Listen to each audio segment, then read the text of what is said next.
When I was a kid, my dad used to go into the desert in Saudi Arabia on geological surveys. He's a geophysicist, which is sort of the science of looking at the land and seeing what lies underneath. He'd bring me back all kinds of rocks, sand roses sculpted by the wind, pumice from volcanoes, petrified wood from the ancient forests that must have covered the desert long ago. My favorite thing that he brought back were geodes. Sometimes I would even go out to the desert on my own, on my black and white and red BMX bike, and try to find them myself. Geodes are rather unassuming things. On the outside, they're plain rocks, easy to overlook. The only clue to what lies within them is their shape. They're always round, like a sphere, and inside them are nests of crystals. I love geodes because their beauty was hidden, easily overlooked, but waiting to be discovered by someone with the right kind of eyes and a little persistence and daring. And then when you open them up, you're the first to see the hidden gems within. Our stated mandate at Honey Badger Brigade is to change minds and open hearts when it comes to men's rights, to develop the kind of society and the kind of people who don't think it's strange and transgressive to offer assistance to men in crisis. Artists sell ideas and they inspire people, and that's what we've sought to do, to sell an idea and inspire people to care. Unfortunately, those changes are hard to see because they're very often private changes. We get letters from listeners who feel like they're no longer alone. We get letters from people who tell us we've inspired them to speak up in their own lives when otherwise they would have stayed silent. We even recently got a letter from Ron in the UK, a former member of Justice for Men and Boys, who, when he was wearing his Honey Badger Crew t-shirt on a transit in London, saw a young woman with blue hair running up to him. Uh-oh. When she caught up with him, she excitedly asked him if the shirt was legit, and he said it was. She told him he was a fan, or she was a fan. It's amazing that we have enough reach that two people who listen to us can meet each other randomly on transit in a city of 8.7 million. Still, these are changes that really can't be measured. For a long time, I've wanted to do something, to see services for men, to create them, to somehow be able to hold the changes in my hand, so to speak, and see them in the real world. If you listen to the Christmas shows in 2014, I spoke about creating a men's helpline, and I've never forgotten about that desire. The arguments I got into with commentators over the years over making Honey Badger Brigade a nonprofit were actually really arguments with myself, if I'm going to be honest. I know what Honey Badger Brigade needs to be effective. It needs to be a business, and it needs to be able to fight. Not just to draw flack, but prove itself able to fight and bring in the spoils. The best thing I could ever do for men's rights is to make men's rights profitable, to make people see how an investment in men's rights benefits them and everyone. Not just because men's rights are right, but because men's rights are a hidden gem.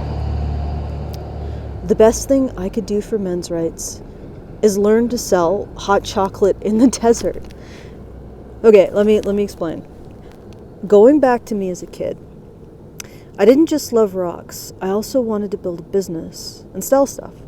I was a weird kid and I had weird priorities. I tried selling art. I tried selling stories. I failed miserably at both. And then I thought I'd try my hand at the staple business model of every entrepreneurial kid, a homemade beverage retail outlet, otherwise known as the lemonade stand. But I didn't want to do the usual refreshments, eat lemonade, soda, water. No. I wanted to sell hot chocolate in a desert. The day I opened my hot chocolate stand, the temperature topped 45 degrees Celsius. 45 degrees. You could have fried an egg on the pavement in front of my hot chocolate stand. It went about as well as you can imagine. I didn't even get the pity sales that a lot of kids get. In fact, most of the adults driving or walking by broke out laughing.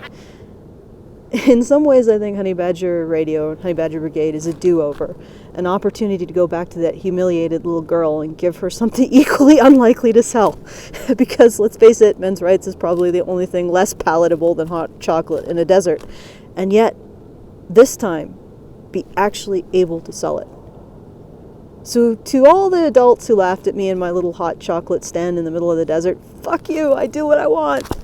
I'll sell the unsellable. But still, as much as I appreciate the opportunity to finally fulfill my childhood dream of selling something that can't be sold, I still want to see services for men created. The reason why I argued against a nonprofit was actually very simple. A nonprofit that provides services for men would require me to literally have at least another 40 or 50 or 60 hours of time a week to work on administering it.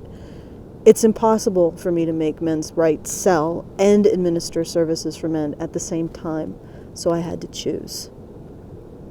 Until my husband, Jonathan, say hi, Jonathan. Bonjour. Suggested something a couple weeks ago that is, in hindsight, completely obvious. It was a brilliant idea.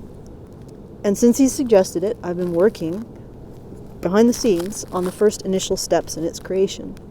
Now I finally feel confident to announce this initiative after having talked to an advisor just yesterday who has overseen the creation of many similar endeavors. This is Honey Badger Brigade, Inc. Or rather, it's a pre-authorization to name a company, Honey Badger Brigade, Inc. And this is Honey Badger House. Right now, it's just the first step in the process. It's a pre-authorization to use Honey Badger House as a name for a nonprofit that I'll be turning into a charity foundation to fund initiatives related to education and services for gender gaps and social support for men. At this moment, if some enterprising person wants to create, for example, a domestic violence shelter for men, not only do they have to develop reliable, ongoing funding streams, find and train trustworthy support staff, secure wages for mental health, legal, and childcare for professionals, locate a viable living space, arrange for the necessary renovations, develop an awareness and advertising campaign, they have to do all of this in a world that's actively hostile and will treat them as the enemy. They have to try to build a field hospital in enemy territory. Anyone who wants to do that has to be superhuman. In fact, they almost have to be 3 superhumans. 1 superhuman to fight to fund it, 1 superhuman to fight to protect it, and 1 superhuman to fight to build it under fire. What Honey Badger Brigade, Inc. does is pull that flack off the superhero's back. What Honey Badger House would do would be able to give that superhero support and funding from day one. I've gone over why we need a Badger Cave for Honey Badger Brigade. It enables myself and Brian to work together full-time, more often. It allows us to pursue top-tier internet access. And remember this? This is a really quick tour of the current Honey Badger business space.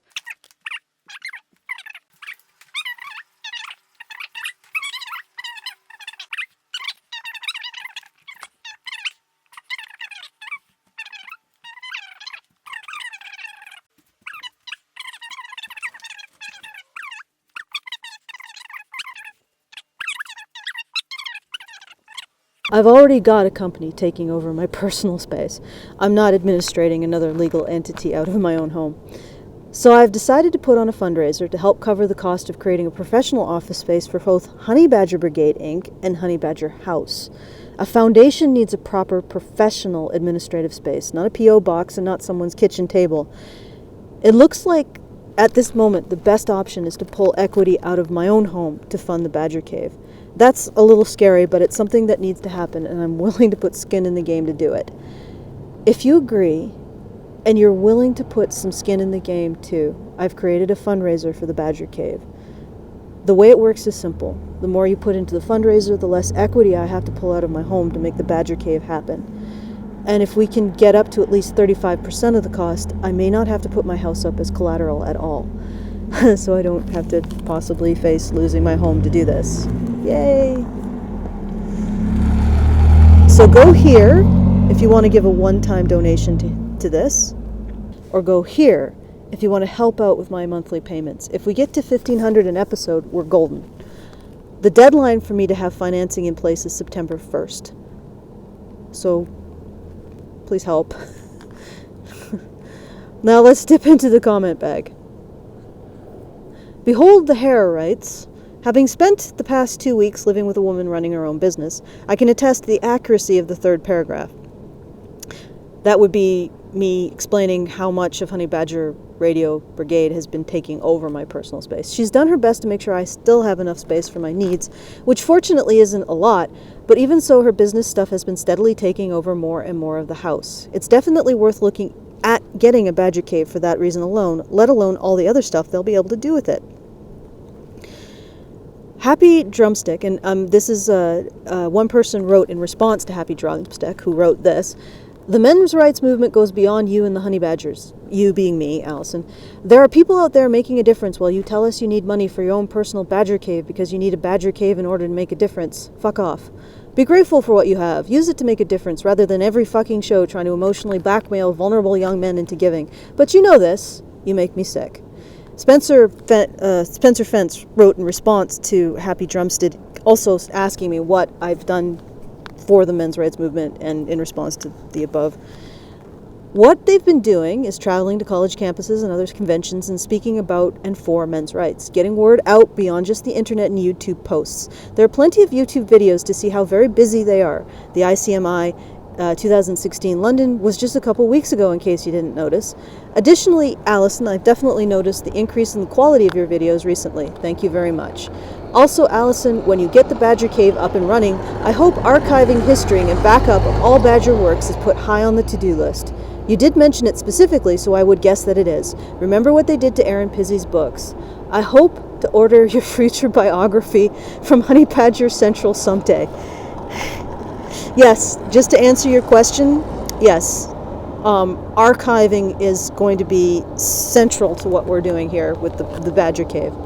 Although, why you'd want to read a biography of possibly the craziest kid that ever crazied, I don't know. Alex Plant writes, hey, I guess the facts of life for running an internet business in rural Saskatchewan is that you need to rent or buy any old space where a good internet connection is available.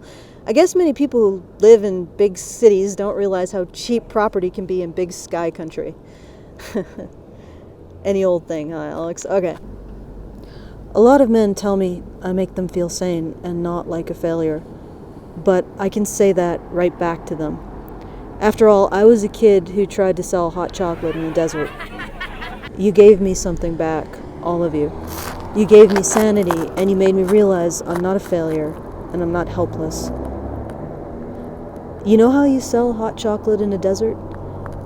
You figure out what you're actually trying to sell. If I was able to talk to that little entrepreneur I was back then, I would ask her, what are you really trying to sell here? I bet she'd say, after a few pointed questions, she'd say she's trying to sell what she finds wonderful about hot chocolate, which is, well, the chocolate. And after a bit of back and forth, I bet we'd figure out a way to make it work. Hell, she might have opened up the first iced mocha stand in Saudi Arabia.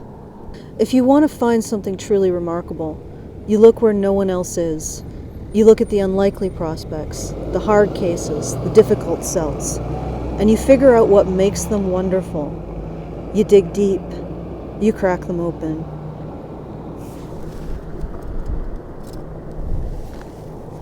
Men's rights may look like a negative.